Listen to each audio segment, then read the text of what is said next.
έκανα όλη τη μοτοσυκλέτα βαφή, βερνικώνοντάς την πιο εντυπωσιακή από ό,τι ήταν το αρχικό βάψιμο. Αυτό άλλαξε και τη συμπεριφορά σου σαν οδηγό? Πήγαινα πιο γρήγορα.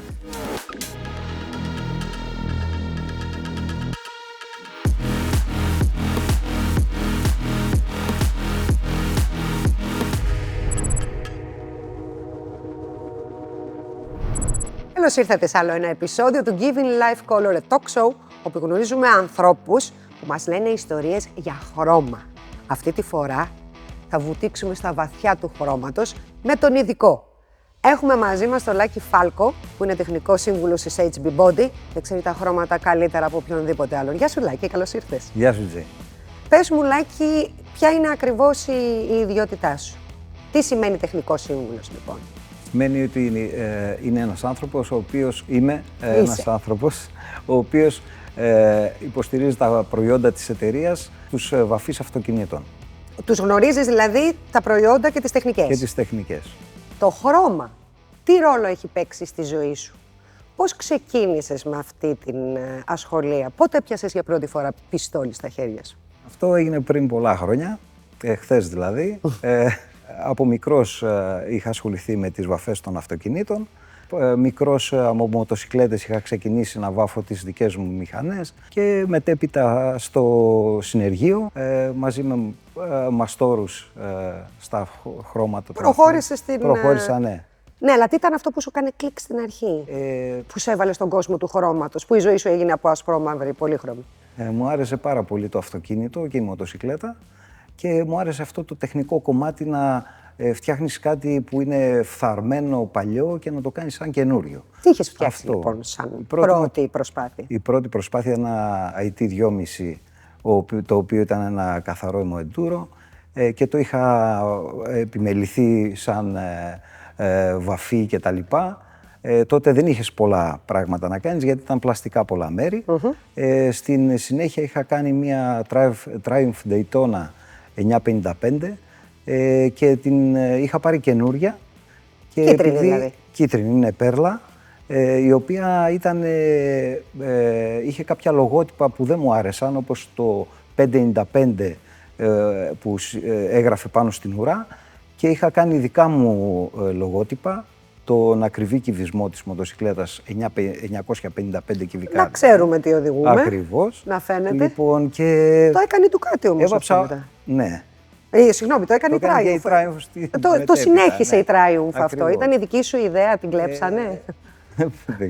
Δεν νομίζω, αλλά είχα αυτή την τάση, ας πούμε, να πειράζω τα πράγματα και είχε ένα εντυπωσιακό αποτέλεσμα το να πάρεις μια καινούργια μοτοσυκλέτα και να τη βάψεις. Όπως επίσης το είχα κάνει και σε ένα CBR 1000RR, το οποίο, ας πούμε, με παράδειγμα, δεν μου άρεσε η βαφή του καινούργια. Και την έβαψα βερνικώνοντάς τη στην ουσία και είχε πιο μεγάλη λάμψη από ότι ήταν, ας πούμε, το αρχικό βάψιμο της καινούργιας μοτοσυκλέτας. Αυτό επηρέασε και τη συμπεριφορά σου σαν οδηγό?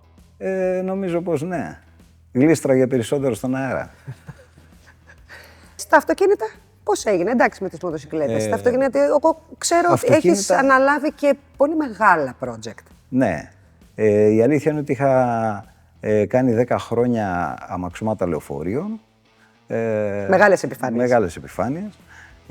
Εκείνο είχε δημιουργικό κομμάτι, γιατί είχες να κάνεις και με σχέδια, με διαφορές αποχρώσεων και πολύχρωμα ήταν τότε εκείνη την εποχή τα λεωφορεία, οπότε είχε και να κάνει και design όσον αφορά τα σχέδια και τις επιλογές χρωμάτων. Εκεί είχε αρκετά ενδιαφέρον γιατί ήταν πιο δημιουργικό το κομμάτι. Είχες μεγαλύτερο καμβά, δηλαδή. Ακριβώς, ουσιαστικά. Έτσι. Είχε αυτή την καλλιτεχνική τάση η βαφή των λεωφορείων και ήταν πάρα πολύ ενδιαφέρον και ευχάριστο. Και η μετάβαση πώς έγινε? Και η μετάβαση ήταν μετά από αυτό, με τα αμαξώματα λεωφορείων. Είχα έρθει στην HB Body, που εκεί ήταν επιπλέον ενδιαφέρον γιατί είχες να κάνεις, ας πούμε, με νέες τεχνολογίες προϊόντων και αυτό είχε εξαιρετικό ενδιαφέρον, όπως και μετά που μπορούσα να εκπαιδεύσω και ανθρώπους πάνω στην τεχνική αυτών των τεχνολογιών των χρωμάτων. Αυτό που λες είναι πάρα πολύ ενδιαφέρον. Δεν υπάρχει οργανωμένος εκπαιδευτικός φορέας για βαφείς, έτσι δεν είναι? Ναι, δυστυχώς δεν υπάρχει. Το ρόλο καλούμαστε να το κάνουμε αυτό εμείς, μέσω της εταιρείας, επισκεπτόμενοι τους βαφείς αυτοκινήτων, εκπαιδεύοντάς τους σε νέες τεχνολογίες προϊόντων και τεχνικές εφαρμογής των προϊόντων. Επομένως, τι πιστεύεις ότι θα ήταν αυτό που θα βελτίωνε το είδος, με την έννοια ότι θα προσέλκυε περισσότερα παιδιά, περισσότερους ανθρώπους να ασχοληθούν με το χώρο της βαφής, της επαναβαφής, του ρηφίνης, όλα αυτά?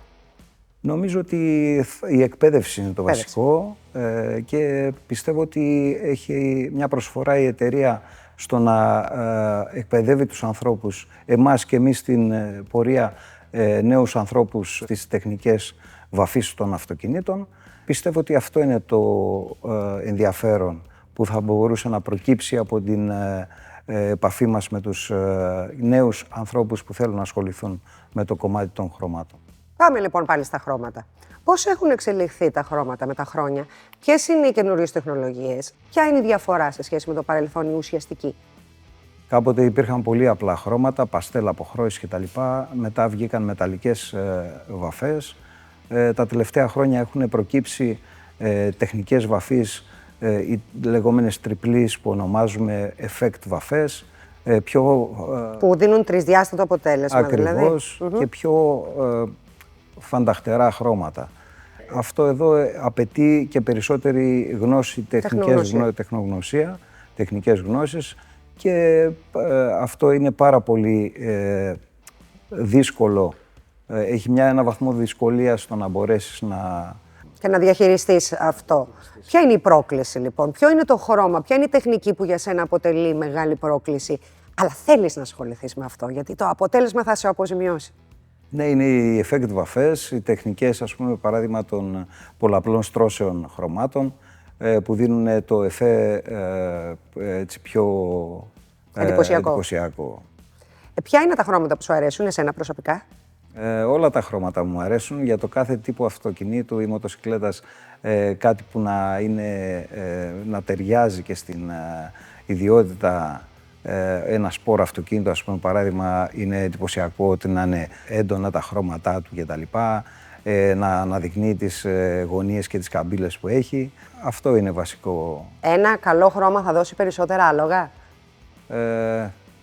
Ίσως να βοηθήσει. Τον οδηγό. Τον οδηγό. Την ψυχολογία. Την ψυχολογία του. Μιλώντας για ψυχολογία λοιπόν, πώς μπορεί το χρώμα στο όχημά σου να επηρεάσει την ψυχολογία σου, τη συνολική σου διάθεση? Νομίζω ότι παίζει σημαντικό ρόλο η απόχρωση. Ένα μουντό χρώμα αδιάφορο σε ένα εντυπωσιακό αμάξωμα δεν προκαλεί τον οδηγό τουλάχιστον ή αυτόν που το κατέχει την διάθεση, ας πούμε, να το χαζεύει. Έτυχε πολλές φορές, ας πούμε, να κάθομαι από τα δικά μου οχήματα που είχα φτιάξει και να τα χαζεύω, ας πούμε, να κάθομαι απλά να τα κοιτάω. Οπότε σε προδιέθετε, ας πούμε, παράδειγμα, μετά να πας και μια βόλτα. Σωστά. Αντί δηλαδή να κάθεσαι να χαζεύεις τη φύση, ακριβώς. Εσύ χάζευες. Ήταν και συνδυασμός. Άλλα χρώματα. Είναι... Τα χρώματα της φύσης με τα χρώματα των αμαξωμάτων και των μοτοσυκλετών. Τι σε εντυπωσιάζει περισσότερο σε ένα σωστά βαμμένο αυτοκίνητο? Είναι η λάμψη, το φινιρές? Τι είναι αυτό που σε εντυπωσιάζει, που θα δεις και θα πεις πάρα πολύ ωραία, πραγματικά? Είναι η απόχρωση, φυσικά το φινίρισμα και η λάμψη, φυσικά η απόλυτη γυαλάδα, όπως εμείς οι βαφείς θέλουμε να... Πολύ διπλωματική απάντηση. Θέλω κάτι πιο συγκεκριμένο. Θέλω να βουτήξεις τα εσώψυχά σου και να μου πεις ποιο είναι αυτό που εσύ προτιμάς, που θα το δεις και θα πεις «Wow». Εμένα μου αρέσουν πάρα πολύ έντονες αποχρώσεις. Όπως? Όπως ένα κόκκινο φωτεινό, ένα κίτρινο φωτεινό. Ένα purple haze. Ένα purple haze. Λαμπερό. Αυτές είναι αποχρώσεις που μου αρέσουν εμένα περισσότερο. Αν δημιουργούσες εσύ ο ίδιος μια μοναδική απόχρωση, τι θα ήτανε και τι όνομα θα της έδινες, αν σου έρχεται κάτι στο μυαλό? Δύσκολη. Την απόχρωση όμως όχι. Την Ποια απόχρωση... θα ήταν η unique απόχρωση που θα νομίζω επέλεγες? ότι ένα λαμπερό κόκκινο. Γιατί, με τι συνδέεις το χρώμα το κόκκινο? Ταύρος είμαι, τι να καταλάβω. Σωστό και αυτό, και εγώ κρυός. Οπότε καταλαβαίνεις ότι είμαστε και οι δύο παθιασμένοι άνθρωποι. Είναι πανί που λένε. Υπάρχει χρώμα ή εφέ που είναι τεχνικά πολύ απαιτητικό, που ξέρεις ότι ο κόπος είναι μεγάλος, αλλά το αποτέλεσμα θα σε ανταμείψει? Ναι, υπάρχει χρώμα που απαιτεί πολύ κόπο και σε ανταμείβει το αποτέλεσμα όταν είναι πολλαπλών στρώσεων, οι τρεπλείς λεγόμενες βαφές, οι οποίες δίνουν ένα πολύ εντυπωσιακό αποτέλεσμα. Όπως το Purple Haze. Όπως το Purple Haze. Είναι τέτοια τεχνική. Απαιτητική, ναι. Ποια είναι η πιο δύσκολη περίπτωση που θυμάσαι να έχει συμβεί, δηλαδή που είχες να αντιμετωπίσεις αντιξότητες κατά τη διάρκεια της διαδικασίας, αλλά το αποτέλεσμα να έδωσε αυτό που έλειπε από τη διαδικασία? Δύσκολες ήταν πολλές. Σχεδόν όλες. Γιατί όταν θέλεις να βγάλεις ένα πολύ καλό αποτέλεσμα, οπότε αυτό και μόνο απαιτεί ιδιαίτερη προσοχή και προσήλωση σε αυτό που κάνεις και κόπο. Καμία αστεία περίπτωση θυμάσαι που να σου έχει μείνει στο μυαλό? Αυτό έχει να κάνει με έναν πελάτη, ο οποίος το αυτοκίνητο το βλέπε σαν κάτι που ήταν σαν υπεραυτοκίνητο. Ενώ δεν ήταν. Όχι, ήταν ένα άτος. Και ήταν πολύ αγχωμένος στο τι χρώμα να το κάνει. Με συμβουλεύονταν να του προτείνω κάποιες αποχρώσεις. Του είχα πει κάποιες αποχρώσεις της πέρλας, λευκές, κόκκινες κτλ. Και όταν τον επισκέφθηκα και είδα βαμμένο το αυτοκίνητο, έμεινα με ανοιχτό το στόμα, γιατί δεν αποφάσιζε τι χρώμα να το κάνει και τελικά έβαψε όλο το αυτοκίνητο βάφοντας διαφορετικό χρώμα το κάθε κομμάτι.